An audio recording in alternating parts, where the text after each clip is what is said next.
Good evening, everyone. Yes, I'm the Seminarian for Most Precious Blood.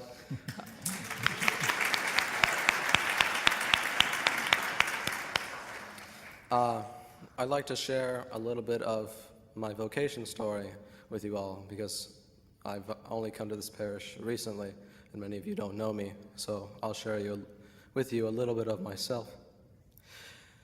As a young boy, I didn't always want to be a priest. I wanted to be an engineer.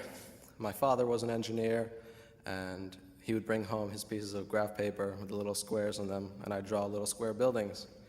And I loved the structure of just the blocks. I loved building, and it seemed as though, I was set up to be an engineer. But as I grew a little bit older, I found out the real reason I wanted to be an engineer. I wanted to be an engineer because I was lazy.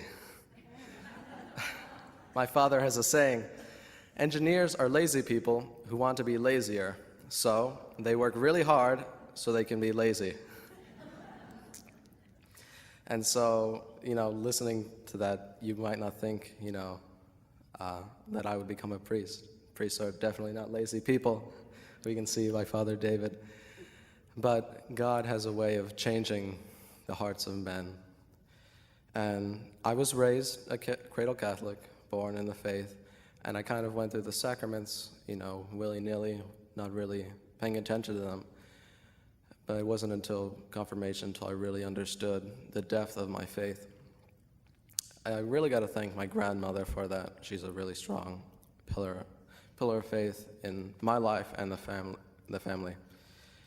And aside from being wanting to be an engineer, I wasn't even told about the option of being a priesthood until I went to a parish retreat at St. Mary Magdalene, 30 minutes away, by the priest by the name of Father Larry Richards. And he told the youth, the young people there, I was around 13, he said, if you don't know what to do with the rest of your life, become a priest or join a religious life. And, it kind of rung with me, but I wasn't thinking about that at the time. I was thinking about less holy pursuits. I wanted to get married, so I was constantly just chasing girls around, but nothing was just working out, And the real moment when I knew what I wanted to do with the rest of my life was 2 years ago.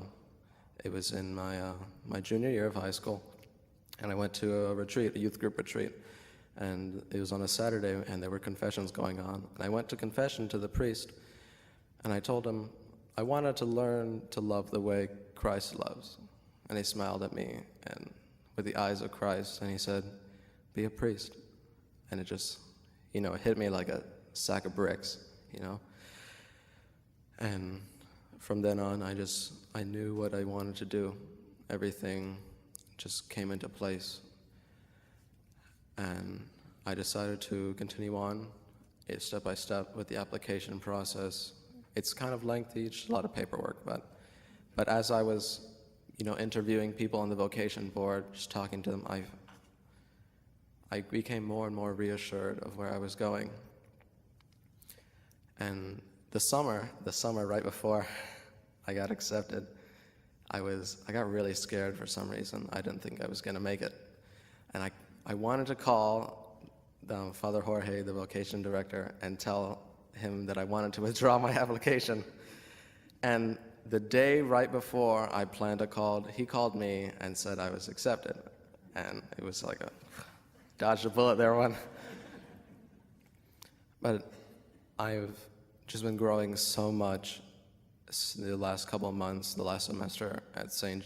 John Vianney College Seminary, and I just want to continue walking in the ways of the Lord, walking, following him, letting him lead me like a shepherd, it says in Psalm 23.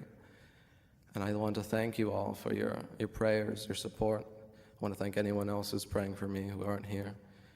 And I would like to extend a hand to those who are considering the vocation, not just to the priesthood, but also the vocation of marriage, or just the vocation of being lay. And I would like to thank you all for everything. Amen.